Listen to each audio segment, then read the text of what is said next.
नमस्कार आप सभी को। बिहार राज्य के सभी छात्र जो आज़ाद ग्रुप के साथ जुड़कर अपनी तैयारी को कर रहे हैं, उनके साथ साथ अन्य छात्र जो यूट्यूब के माध्यम से हमारे साथ जुड़े हुए हैं, आप दोनों के लिए, आप सभी के लिए प्रारंभिक परीक्षा की अग्रिम शुभकामनाएं। आप प्रारंभिक परीक्षा में बेहतर स्कोर करें जिससे मुख्य परीक्षा को लेकर कार्य किया जा सके। अब यहाँ पे आपको बता दें कि आज जो हमारी चर्चा है करंट अफेयर्स की है और विशेष रूप से राष्ट्रीय और अंतर्राष्ट्रीय घटनाक्रमों की बात हो रही है। आप में से कुछ लोग बहुत ज़्यादा, आप कह सकते हो कि बहुत ज़्यादा परेशान हो रहे हो कि बिहार का भी बचा हुआ है। बिहार का जो करंट अफेयर्स है, आप मान के चलिए सोमवार को, जो भी अब सोमवार आएगा, उस सोमवार को बिहार के पूरे एक वर्षों के करंट अफेयर्स को आपको उपलब्ध कराया जाएगा। पूरे एक वर्ष में बिहार में क्या घटनाक्रम हुए हैं जो आपको याद रखने हैं, बिहार राज्य के संदर्भ में क्या घटनाक्रम हुए हैं, वो सारे आपको उपलब्ध कराए जाएंगे।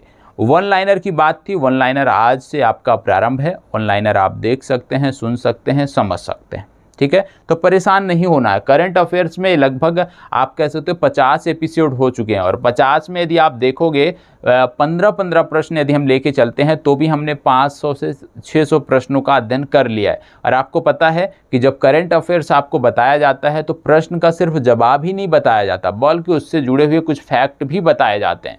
तो उन सबको यदि हम देखते हैं तो हमारा, आप कह सकते हो, करंट अफेयर्स लगभग बेहतर स्थिति में हम करंट अफेयर्स में हैं। यदि आपको कहीं पे कोई डाउट लग रहा हो तो कोई भी एक वार्षिकी आप खरीद सकते हो सिर्फ अपनी संतुष्टि के लिए, ठीक है। चलिए तो शुरुआत करते हैं अब एक एक करके। और आज जो लोग हमारे टेलीग्राम ग्रुप से जुड़े हुए हैं, मेरे अपने टेलीग्राम ग्रुप से जो लोग भी जुड़े हुए हैं आप में से, आपको आज मैं कुछ स्टैटिक चीज़ें, जैसे कुछ नियुक्तियां होती हैं, ठीक है, कुछ चर्चित स्थान होते हैं, ठीक है, साथ ही साथ कुछ महत्वपूर्ण तिथियां होती हैं, उनके बारे में मैं पीडीएफ उपलब्ध कराऊंगा। क्योंकि वो सारी चीज़ें क्लास में यदि हम कराने लग जाएं तो उतना बेहतर नहीं है। हालांकि खेल की दृष्टि से ओलंपिक महत्वपूर्ण था, ओलंपिक आपका पूरा कराया गया है। बाकी इस समय के जो खेल घटनाक्रम है, जहां पर भी महत्वपूर्ण लगेगा वो चीज़ें आपको उपलब्ध कराई जाएंगी, ठीक है। यदि किसी को पढ़ाने का तरीका नहीं पसंद आता है, कहीं कोई कमियां दिखती है तो आप बता सकते हो,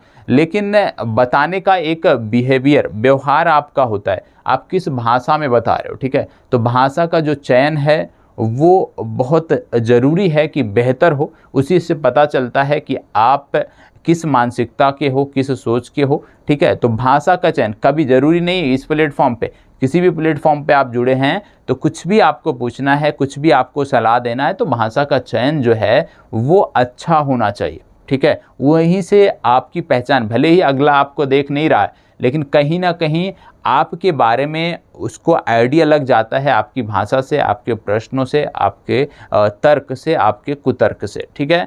तो प्रयास करना है कि कहीं भी कोई त्रुटि हो रही है तो उसको बताएं, ठीक है। मशीन नहीं है, ठीक है, त्रुटियां हो जाती हैं, तो कहने का मतलब है, लेकिन उसको बेहतर तरीके से बताएं तो अच्छा लगता है। और ज़्यादातर जो भी आप में से जो भी छात्र हैं जिनके कमेंट आते हैं, निश्चित रूप से मैं जवाब भी देता हूं।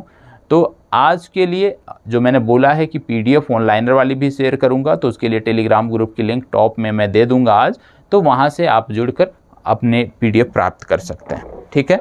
चलिए अब एक एक करके हम चीज़ों को देखते हैं, एक एक करके हम प्रश्नों को देखते हैं। सबसे पहला प्रश्न, शुरुआत करने से पहले मैं आपको बता दूं कि 1 मिनट का समय दीजिएगा।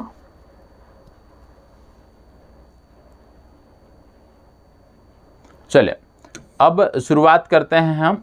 पहला प्रश्न आपके सामने है, राष्ट्रीय और अंतर्राष्ट्रीय घटनाक्रमों से संबंधित। प्रश्न क्या कह रहा है? ट्विटर के नए सीईओ कौन बने हैं? क्या बोला जा रहा है? ट्विटर के नए सीईओ कौन बने हैं आपको बताना है। पहले इसके सीईओ हुआ करते थे जैक डॉर्सी। कौन थे पहले सीईओ?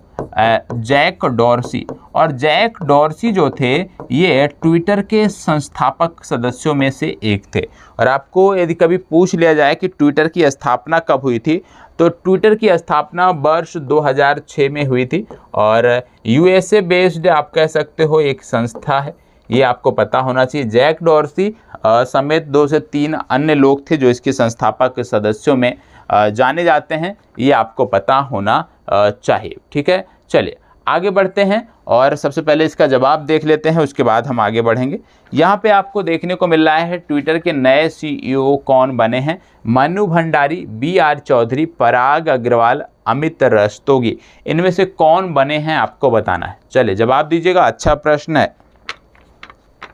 इनमें से कौन बने हैं आपको बताना है। मनु भंडारी, BR चौधरी, पराग अग्रवाल, अमित रस्तोगी। देखो इसमें से मैं कुछ विकल्प हटा देता हूं। जैसे BR चौधरी की यदि हम बात करें तो आप जानते हो वर्तमान समय में यदि हम देखें तो हमारे एयर मार्शल हैं, ये वायुसेना प्रमुख हैं BR चौधरी, तो ये तो हो गए बाहर। मन्नू भंडारी की यदि हम बात करें तो मन्नू भंडारी एक आप कह सकते हो फीमेल लेखिका थी जिनका निधन हो चुका है, तो मन्नू भंडारी भी, इनको व्यास सम्मान भी दिया गया था। इनकी एक कहानी थी, एक कहानी, यह भी याद रखिएगा। एक इनका उपन्यास था, एक कहानी यह भी, इसके लिए इनको व्यास सम्मान भी मिल चुका था और इनका निधन हुआ है, तो मन्नू भंडारी भी बाहर हो गए। अब बचे हैं अमित रस्तोगी और पराग अग्रवाल। तो आपको बता दें इसका सही उत्तर है पराग अग्रवाल। पराग अग्रवाल ने जैक डॉर्सी की जगह ली है ट्विटर के CEO के रूप में। ठीक है, चलिए आगे बढ़ते हैं। हाल ही में इजराइल के नए प्रधानमंत्री के रूप में किसने पदभार ग्रहण किया है। इजराइल के नए प्रधानमंत्री कौन बने हैं। बेंजामिन नेतन्याहू का नाम आप अक्सर सुनते रहे होंगे। काफ़ी अच्छा हमारा संबंध रहा है इजराइल के साथ और आज भी है और भविष्य में भी रहना चाहिए, क्योंकि इजराइल जो है सॉफ्टवेयर इंडस्ट्री जो है इजराइल की तकनीकी बहुत अच्छी है और कहीं ना कहीं बहुत सारे हमारे प्रोजेक्ट हैं भारत सरकार के जिनमें इजराइल मदद भी कर रहा है। तो इजराइल के नए प्रधानमंत्री कौन बने हैं ये आपको बताना है। आपके सामने 4 विकल्प हैं, ममनून हुसैन, नफ्ताली बेनेट, शेर बहादुर दोइबा, बशर अल असद। इनमें से कौन से हैं आपको बताना है। चलें फास्ट जवाब दीजिएगा। इजराइल के नए प्रधानमंत्री के रूप में किसने पदभार ग्रहण किया है। ममनून हुसैन, नफ्ताली बेनेट, शेर बहादुर दोइबा, बशर अल असद, या इनमें से कोई नहीं। चलें फास्ट जवाब सभी को देना है, ठीक है, क्योंकि ये सारी चीज़ें आप पढ़ चुके हैं। ठीक, क्योंकि इसमें नए कम हैं करंट अफेयर्स, पुराने ज़्यादा हैं, क्योंकि प्रयास है कि अच्छे से रिवीजन हो जाए चीज़ों का, जिससे आपकी परीक्षाओं में यहाँ से मदद मिले। तो बताएं इजराइल के नए प्रधानमंत्री के रूप में किसने पदभार ग्रहण किया है। इनका नाम है नफ्ताली बेनेट। ठीक है, बेनिट नहीं है, बेनेट है। ठीक है, बेनेट। तो नफ्ताली बेनेट बी विकल्प आपका सही उत्तर है। इजराइल की यदि हम बात करते हैं तो जेरूशलेम यहाँ की राजधानी है, काफ़ी पवित्र स्थान माना जाता है, ये आपको पता होना चाहिए। और इजराइल का जो विवाद है फिलिस्तीन के साथ है, यह भी आपको पता होना चाहिए। यहाँ पे एक दूसरा नाम लिखा है ममनून हुसैन। ममनून हुसैन के बारे में आपको बता दें, ये पाकिस्तान के पूर्व राष्ट्रपति थे जिनका हाल ही में निधन हुआ है। तो ममनून हुसैन का नाम इस संदर्भ में हमें पता होना चाहिए। शेर बहादुर दोइबा की बात करें यदि, तो ये नेपाल के प्रधानमंत्री हैं। ठीक है, नेपाल के PM हैं और आप जानते होंगे कि नेपाल के साथ हमारे संबंध पहले जैसे नहीं हैं, बहुत बेहतर नहीं है। नेपाल अब कहीं ना कहीं वो चीन के ज़्यादा करीब हो गया है, तो नेपाल हमारी परीक्षाओं के लिए महत्वपूर्ण है। और ऐसे भी जो उत्तराखंड के लोग हैं, जो यूपी के लोग हैं, जो बिहार के लोग हैं, आपके लिए तो ये ज़्यादा ही महत्वपूर्ण है। अब नेपाल के बारे में क्या चीज़ें पता होना चाहिए। सबसे पहले राजधानी तो सबको पता है, रट गई होगी, मुद्रा भी यहाँ की रट गई होगी। ठीक है, नेपाली रुपया।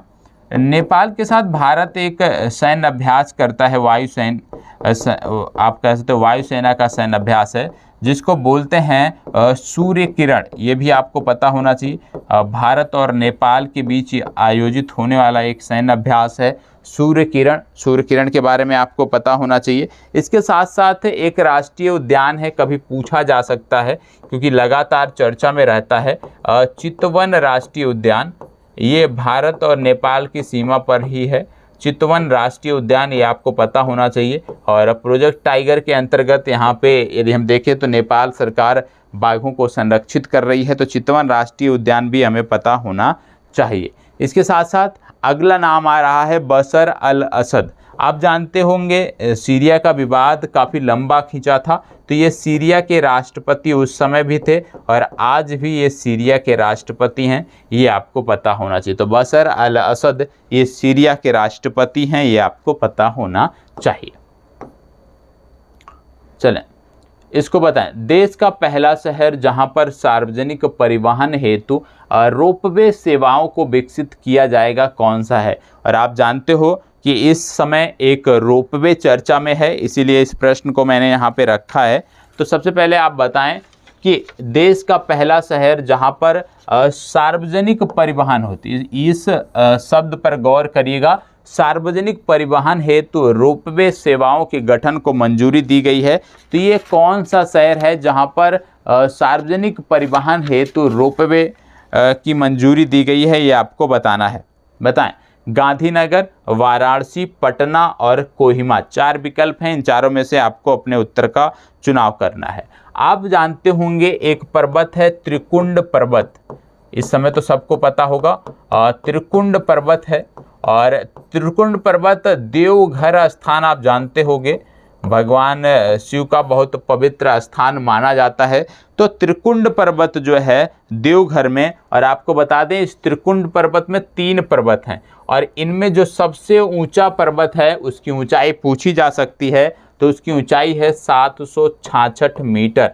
क्यों पूछी जा सकती है? क्योंकि इसी देवघर पर, इसी त्रिकुंड पर्वत पर जो रोपवे था वहाँ पे हादसा हुआ है और कई सारे लोगों की जानें भी गई हैं, क्योंकि वहाँ पे जो रोपवे था वो टूट गया था। एयरफोर्स की मदद से बहुत सारे लोगों को बचाया भी गया है। तो ये पर्वत आपको पता होना चाहिए। और देवघर की यदि हम बात करते हैं तो देवघर पड़ता है झारखंड में, यह भी आपको पता होना चाहिए। ठीक है, तो अब ये जो रीजन है ये आपकी परीक्षा के लिए महत्वपूर्ण हो गया है। ठीक है, तो ध्यान रखिएगा, विशेष रूप से बिहार वाले जो छात्र हैं उनको ध्यान रखने की ज़रूरत है। ठीक है, अब यहाँ पे प्रश्न बोला जा रहा है कि कहाँ पर भारत का पहला सार्वजनिक परिवहन हेतु रोपवे विकसित किया जाएगा। तो ये शहर है वाराणसी।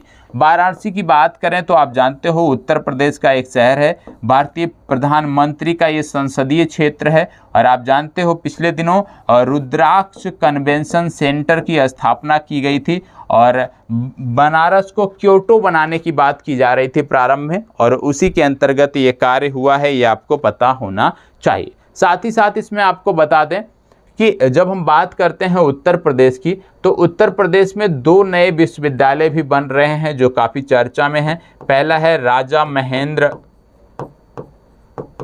महेंद्र प्रताप के नाम पे बन रहा है, राजा महेंद्र प्रताप सिंह विश्वविद्यालय। और राजा महेंद्र प्रताप सिंह विश्वविद्यालय जो बन रहा है अलीगढ़ में बन रहा है, ये महत्वपूर्ण है। और दूसरा जो है मेजर ध्यानचंद के नाम पर खेल विश्वविद्यालय बन रहा है, और मेजर ध्यानचंद के नाम पर जो खेल विश्वविद्यालय बन रहा है ये मेरठ में बन रहा है। ये कई बार मैंने बताया है, ये आपको अवश्य याद होगा। ठीक है, उत्तर प्रदेश की बात कर रहे हैं तो उत्तर प्रदेश की जो राजधानी है ये है लखनऊ। ठीक है, और लखनऊ की यदि हम बात करें तो लखनऊ गोमती नदी के तट पर स्थित है, ये भी आपको पता होना चाहिए। उत्तर प्रदेश में है एक है स्थान है अमेठी, एक जिला है अमेठी। अमेठी में भारत और रूस की सहायता से AK-47 जो राइफल अभी तक हम यूज करते थे उसको प्रतिस्थापित करने के लिए राइफलों का निर्माण किया जा रहा है। तो अमेठी में आपको राइफल फैक्ट्री देखने को मिलेगी, विशेष रूप से क्लास निक्यो राइफल जो था उससे संदर्भित यहाँ पे फैक्ट्री स्थापित की गई थी। इसको बताएं, 2 वर्ष से अधिक उम्र के बच्चों के लिए कोविड-19 टीकाकरण की शुरुआत करने वाला विश्व का पहला देश कौन सा है? विश्व का पहला देश कौन सा है जिसने 2 वर्ष से अधिक उम्र के बच्चों के लिए टीकाकरण की शुरुआत बहुत पहले कर दी थी और यह विश्व का पहला देश बना था? बताएं कौन सा है, आपको बताना है। फास्ट जवाब है, वो देश कौन सा है? अमेरिका, क्यूबा, चीन, इटली या इनमें से कोई नहीं? बताएं। और इस वैक्सीन का नाम था सोबेराना 2। ये भी आपको याद रखना है, सोबेराना 2 ये वैक्सीन का नाम था। और ये जो देश है, इस देश के अधिनायक कहा जाता है फिदेल कास्त्रो को। याद रखिएगा, नाम आपने शायद सुना हो, फिदेल कास्त्रो इस देश के अधिनायक थे, जिन्होंने इस देश के लिए बहुत कुछ किया और इनको लोग आप कह सकते हो पूजनीय हैं इस देश में।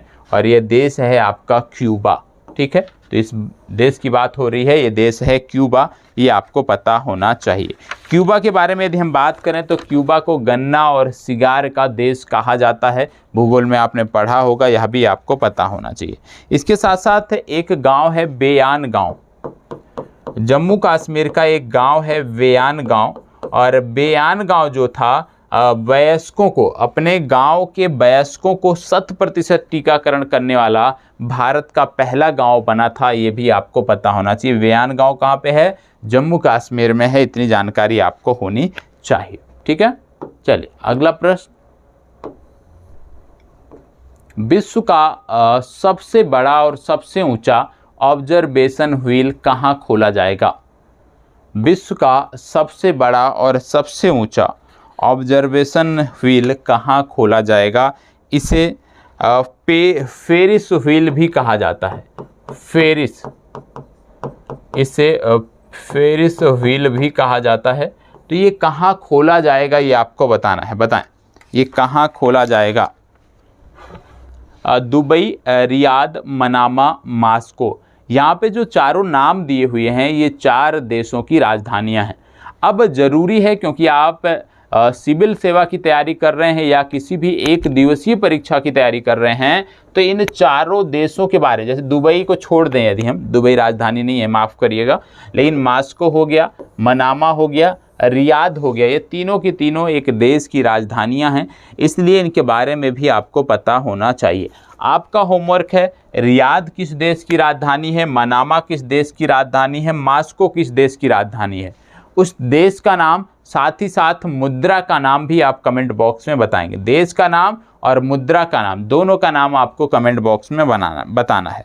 इसको बता दें, इसको बोला जाता है आइन दुबई। इसका एक नाम और भी है, आइन दुबई, और ये 250 मीटर ऊंचा है, ये आपको पता होना चाहिए। ठीक है, तो ये कहाँ पे है? ये संबंधित है दुबई से। ये विकल्प आपका सही उत्तर है। दुबई की जब आप बात कर रहे हो, आप जानते हो यूएई में आता है। ठीक है, यूएई की मुद्रा आती है दिरहम। यूएई की राजधानी है अबू धाबी।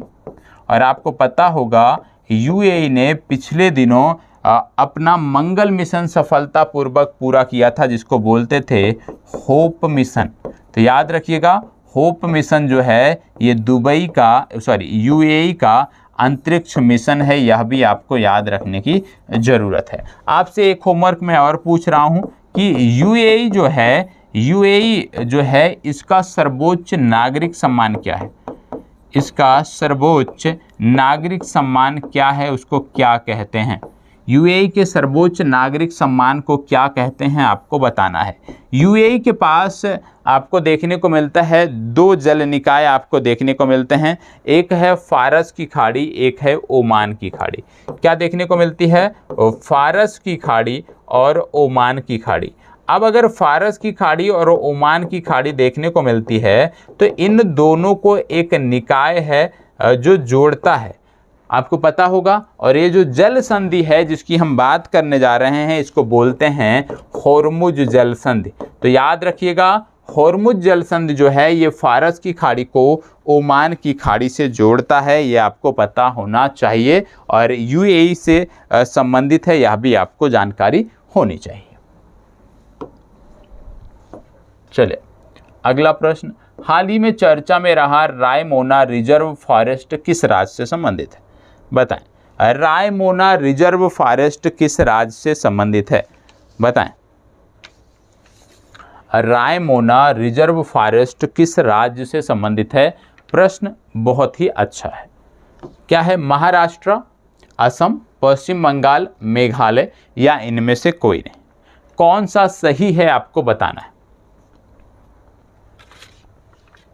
इनमें से कौन सा सही है आपको बताना है।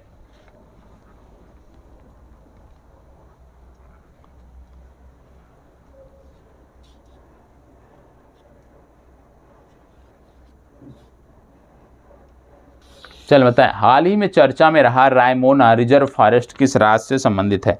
देखो रायमोना रिजर्व फॉरेस्ट की यदि हम बात करें तो ये संबंधित है असम से। कहाँ से? असम से। रायमोना जो रिजर्व फॉरेस्ट था इसको नेशनल पार्क का दर्जा मिल गया है। असम में एक Dehing Patkai wild life sanctuary होती थी, इसको भी अब नेशनल पार्क का दर्जा मिल गया है। तो असम में कुल मिलाकर 7 नेशनल पार्क आज की तिथि में आपको देखने को मिलते हैं और 7 के नाम आपको पता होना चाहिए। जैसे काजीरंगा, रट जाना चाहिए, Kaziranga national park, Manas national park,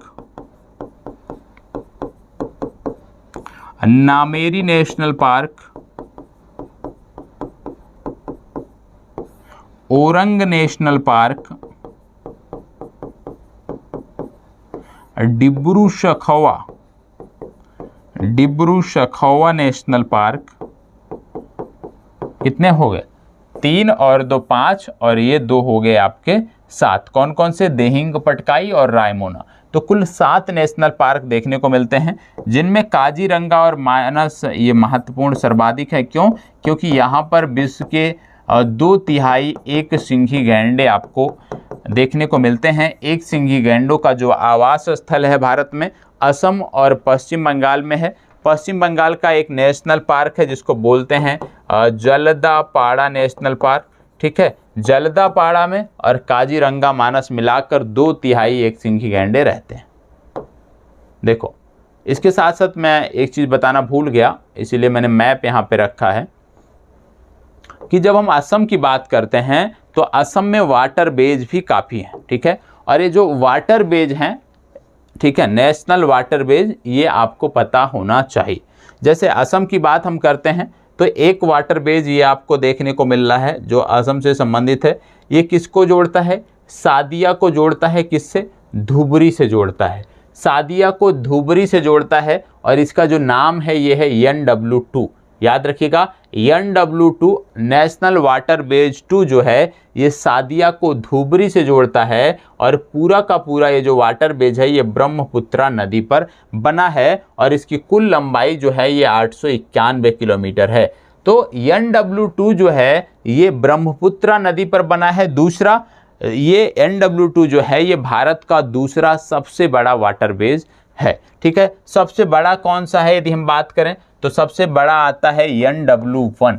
NW1 जो है ये आप कह सकते हो भागीरथी से प्रारंभ होके इलाहाबाद होके फिर ये जाके आपका समाप्त होता है। तो NW2 क्या है? गंगा भागीरथी हुगली में जाके समाप्त होता है। तो गंगा भागीरथी और हुगली, और इसकी कुल लंबाई है NW1 की 1620 किलोमीटर। तो याद रखिएगा कि हल्दिया से इलाहाबाद को कनेक्ट करता है NW1 और NW2 यदि हम बात करें तो सादिया से धुबरी को जोड़ता है। तो दोनों आपको पता होना चाहिए, बाकी याद रखने की ज़रूरत नहीं है। वर्तमान समय में भारत में कुल 13 वाटर बेज हैं जो कार्यरत हैं, जो कार्य कर रहे हैं। 13 national water ways now in operation. वर्तमान समय में कुल 13 वाटर बेज हैं जो कार्य कर रहे हैं। ठीक है, और ये पूरे भारत में, दक्षिण भारत में भी हैं, उत्तर भारत में भी हैं। ठीक है, तो सबसे पहली बात NW1 जो है ये हल्दिया को इलाहाबाद से जोड़ता है, 1620 किलोमीटर लंबा है। और दूसरा NW2 ये ब्रह्मपुत्रा नदी पर है जो सादिया को धुबरी से जोड़ता है और 891 किलोमीटर लंबा है। ये दोनों आपको याद रखना है। ठीक है, चलिए आगे बढ़ते हैं, इसको बताएं। निम्नलिखित में से किसे अंतर्राष्ट्रीय बाल शांति पुरस्कार 2021 से सम्मानित किया गया? अंतर्राष्ट्रीय बाल शांति पुरस्कार की बात हो रही है, तो आपको बताना है कि इनमें से किसे अंतर्राष्ट्रीय बाल शांति पुरस्कार से सम्मानित किया गया है। चलें बताएं, इनमें से किसे अंतर्राष्ट्रीय बाल शांति पुरस्कार से सम्मानित किया गया है? चलिए जवाब दीजिएगा। बिहान अग्रवाल, नौ अग्रवाल, डेमन गलगुट या डेविड डिओप? बताएं, चले बताएं, जवाब दीजिएगा। अच्छा पुरस्कार है।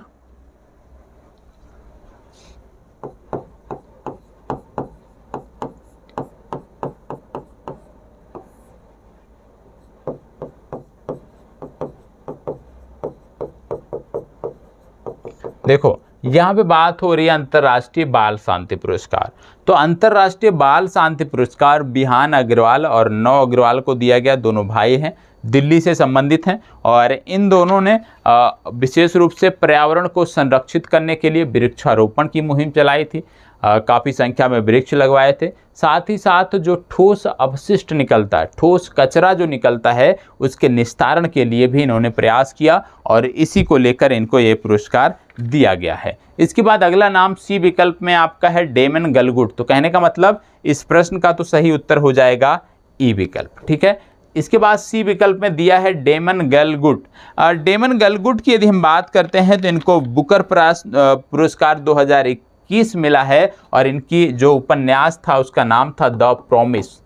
याद रखिएगा, द प्रॉमिस। द प्रॉमिस उपन्यास के लिए डेमन गलगुट को बुकर पुरस्कार 2021 से सम्मानित किया गया। फिर अगला नाम आता है डेविड डिओप। डेविड डिओप की यदि हम बात करें तो इनको बुकर इंटरनेशनल, याद रखिएगा, एक पुरस्कार होता है बुकर पुरस्कार, एक दूसरा होता है जिसको बोलते हैं बुकर इंटरनेशनल। तो डेविड डिओप को बुकर इंटरनेशनल पुरस्कार दिया गया है और इनकी रचना का नाम था at night all blood is black.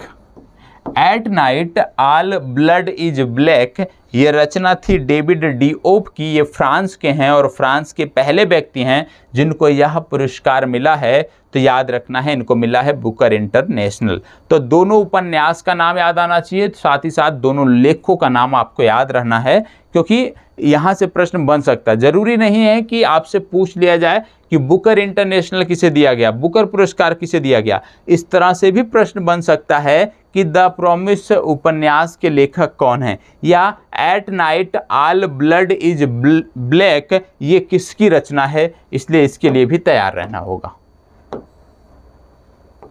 इसको बताएं, हाल ही में भारत ने युद्ध अभ्यास नामक युद्ध अभ्यास किस देश के साथ किया है? हमने बोला जा रहा है कि युद्ध अभ्यास नामक एक्सरसाइज किस देश के साथ की है, आपको बताना है। चले बताएं, किसके साथ की है आपको बताना है। 4 विकल्प यहाँ पे दिए हुए हैं, अमेरिका, श्रीलंका, यूके, ऑस्ट्रेलिया। चले बताएं,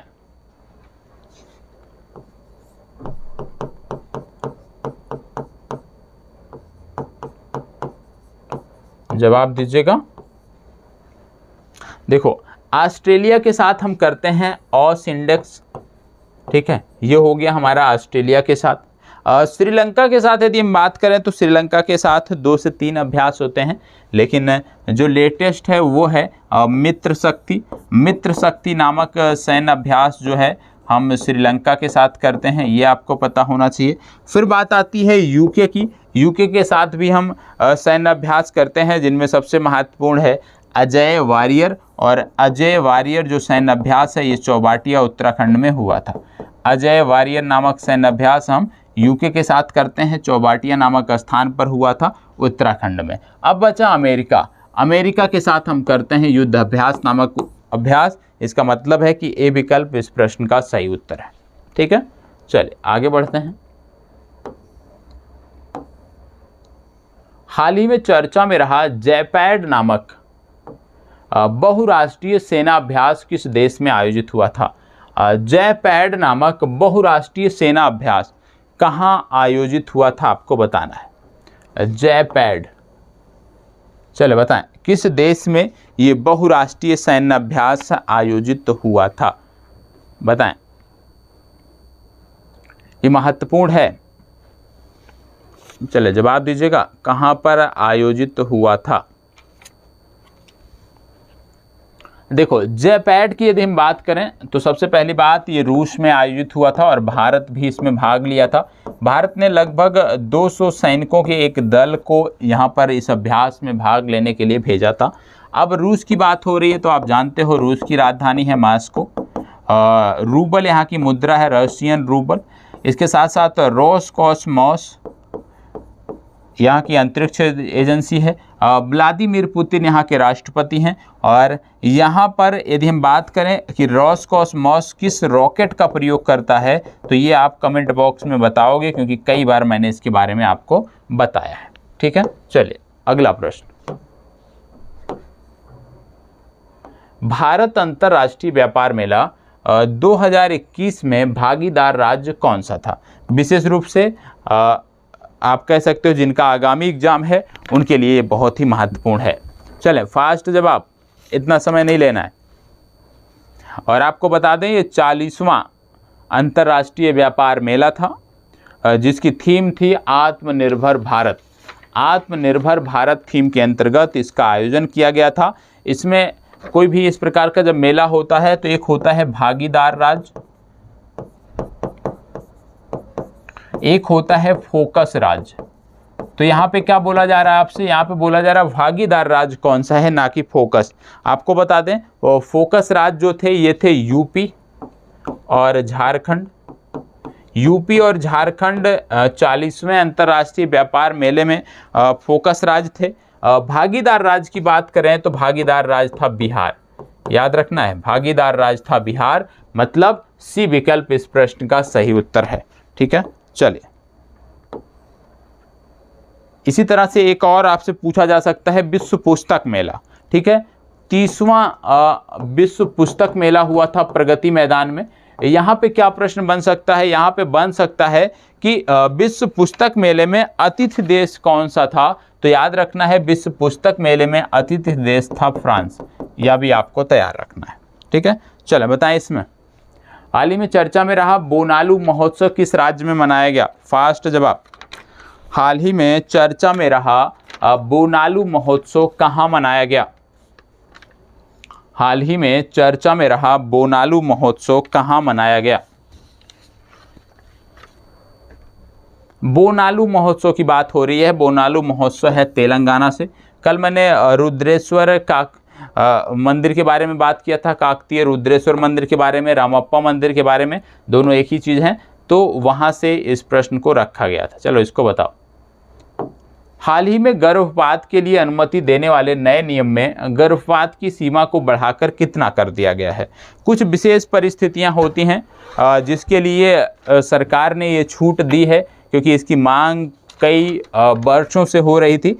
और जैसे मानसिक विकार हो गया, शारीरिक अक्षमता हो गया, इसके साथ साथ दुराचार से पीड़ित यदि कोई बच्ची है तो उसके लिए ये छूट दी गई है। कुछ विषम परिस्थितियों में ये छूट दी गई है, ऐसा नहीं है कि सभी के लिए छूट दी गई है। तो कुछ विषम परिस्थितियों में ये छूट दी गई है। और पहले ये हुआ करता था 20 सप्ताह। ठीक है, पहले 20 सप्ताह तक गर्भपात की अनुमति थी, अब इसको बढ़ाकर कर दिया गया है 24 सप्ताह। ठीक है, तो इसका सही उत्तर है 24 सप्ताह। लेकिन ये सिर्फ और सिर्फ कुछ विशेष परिस्थितियों में है, यह भी आपको पता होना चाहिए। भारत का पहला परमाणु मिसाइल ट्रैकिंग जहाज कौन सा है? भारत का पहला परमाणु मिसाइल ट्रैकिंग जहाज कौन सा है आपको बताना है। बताएं, भारत का पहला परमाणु मिसाइल ट्रैकिंग जहाज कौन सा है आपको बता दें। इसको बनाया है हिंदुस्तान शिपयार्ड लिमिटेड ने। हिंदुस्तान शिपयार्ड लिमिटेड ने इसको तैयार किया है। लेकिन इसमें जो तकनीकी प्रदान की गई है, तकनीकी मदद जो मिली है, वो राष्ट्रीय तकनीकी अनुसंधान संगठन और डीआरडीओ और राष्ट्रीय तकनीकी अनुसंधान संगठन और डीआरडीओ ने मिलकर तकनीकी दी है और हिंदुस्तान शिपयार्ड लिमिटेड ने इसको विकसित किया है। यहाँ पे बात हो रही है आईएनएस ध्रुव की। तो याद रखिएगा, आईएनएस ध्रुव जो है ये भारत का पहला परमाणु मिसाइल ट्रैकिंग जहाज है, जिसको हाल ही में भारतीय नौसेना में विशाखापट्टनम से शामिल किया गया। ठीक है, चलें इसको बताएं। हाल ही में चर्चा में रहा नियो बोल्ट क्या है? हाल ही में चर्चा में रहा नियो बोल्ट क्या है? चलो बताएं, हाल ही में चर्चा में रहा नियो बोल्ट क्या है? एक व्हील चेयर, एक ड्रोन, एक मिसाइल, एक सॉफ्टवेयर। नियो बोल्ट क्या है? फास्ट जवाब, नियो बोल्ट क्या है?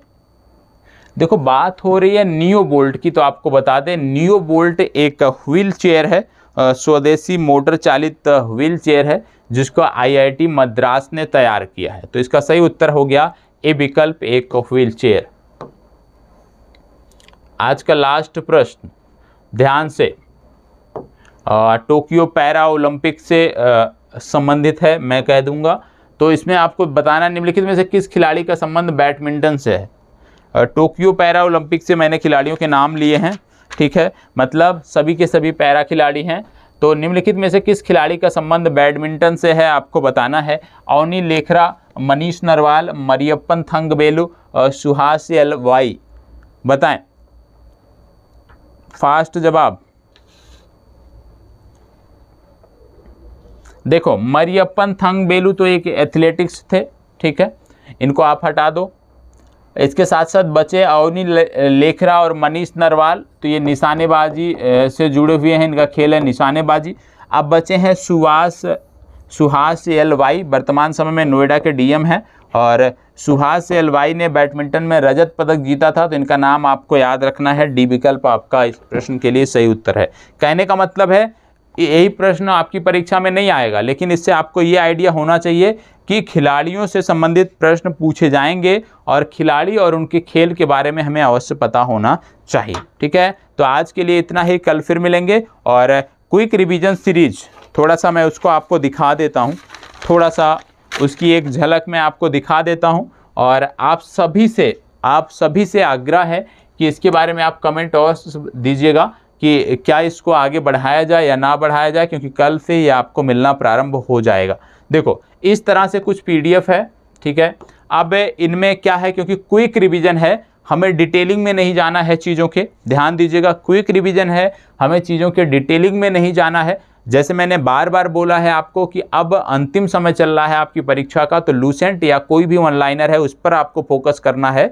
तो हमारा यही प्रयास रहेगा कि यदि आप सहयोग देते हैं तो इस तरह की जो भी वन लाइनर है पुस्तक जो भी मेरे पास है, इनमें निचोड़ है, आप कह सकते हो लूसेंट और घटना चक्र का निचोड़ है, तो इसको हम हल करेंगे। और ये सभी के सभी जो हैं ये परीक्षा में पूछे गए फैक्ट हैं। जैसे कि इसमें क्या है, जंतु विज्ञान अध्ययन कराता है किसका? जंतु विज्ञान अध्ययन कराता है जीवित व मृत जानवरों दोनों का।